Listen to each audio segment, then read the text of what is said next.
Hi, இன்னைக்கு நம்ம ரொம்ப சுவையான காரசாரமான ஆரோக்கியமான சுலபமாக பண்ணக்கூடிய காடை முட்டை தொக்கு எப்படி செய்யலான்னு பார்க்கலாமா?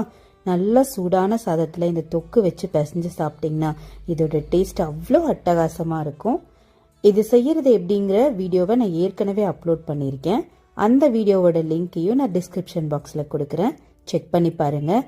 இது idli, dosa, chapati, white rice, variety rice எல்லாத்துக்குமே அட்டகாசமான காம்பினேஷனாக இருக்கும். நீங்களும் கண்டிப்பாக ட்ரை பண்ணி பார்த்துட்டு ஃபீட்பேக் சொல்லுங்கள். தேங்க்யூ.